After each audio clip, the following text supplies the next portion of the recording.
Di ko kasi alam kung anong sasabihin ko ngayong araw, pero may hinala ko na gusto ko lang gawin ng video pag nagtatagalog ako.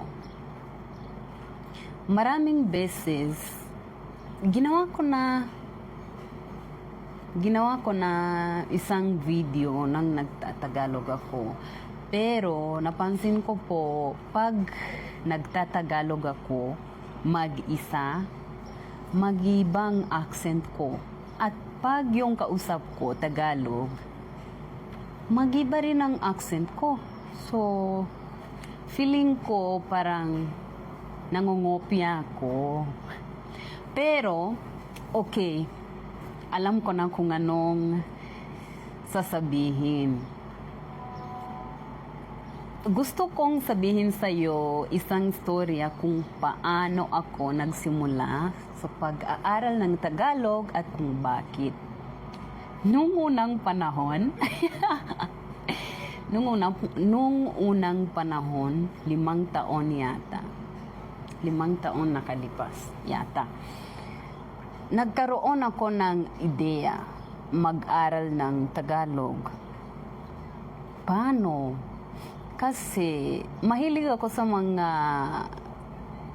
serye Pilipino. Mahilig ako sa mga ganyan. Gusto ko mga ganyan.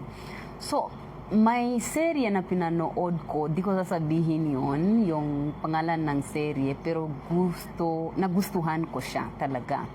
Tapos yung main character sa serye na yan, gusto ko rin siya at parang role model ko rin siya. Nagustuhan ko talaga yan. Pero, nung nakita ko yung mga bibig nila, hindi English yung sinabi nila. Kasi hindi tugma yung mga sinabi nila sa English. At tinanong ko ang sarili ko, ano bang lingwahe na ginagamit nila? Tapos nalaman ko, Tagalog pala. Sinabi ko sa sarili ko, mag-aral na ako ng Tagalog. Nagsimula na akong mag-aral ng Tagalog, pero wala akong kaalam-alam tungkol sa bansang ito, Pilipinas. Pero nung nagsimula na akong sa pag-aral ng Tagalog, ngayon madami akong alam sa bansang to, madami akong mga tao na kilala. Alam ko hindi nila ako kilala, pero kilala ko sila dahil nag-aral ako ng Tagalog. Pagkatapos niyan,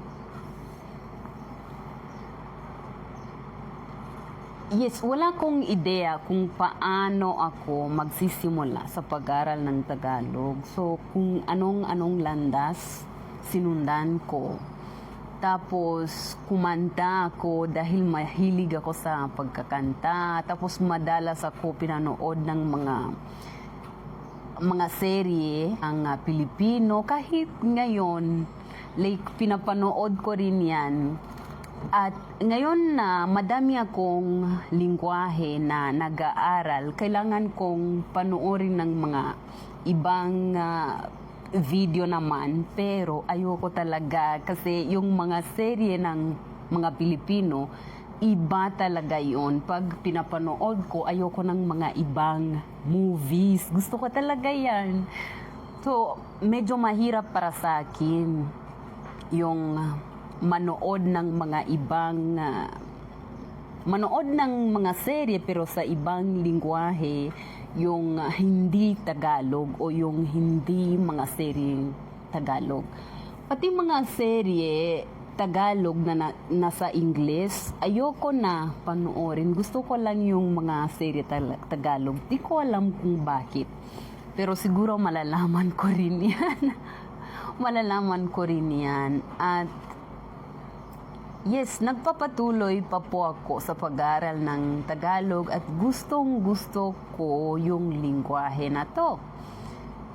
At ngayon, malalaman ko kung bakit iba yung accent ko pag mag-isa at pag may kausap na Tagalog, Tagalog talaga yung accent ko. Pero ngayon, di ko alam. Sabihin nyo sa akin, Tagalog ba yung accent ko today? Sige, maraming salamat sa panonood. Kita-kit sa susunod na video. Siguro, sasabihin ko sa'yo, like, kung paano ako nag-aral ng Tagalog, okay? Sasabihin ko sa'yo. At kung may mga kaibigan ako sa Pilipinas, bakit naengganyo ako, anong pinagdanan ko, lalo na sa mga taong na sasabihin nila, bakit nag-aaral ka ng Tagalog? Bakit Tagalog ang pinili mo? Kasi hindi siya like malawak na wika, like hindi siya ginagamit sa madaming bansa, sa Pilipinas lang o sa mga OFW, ganun. Bakit nga? Sige, kita-kits!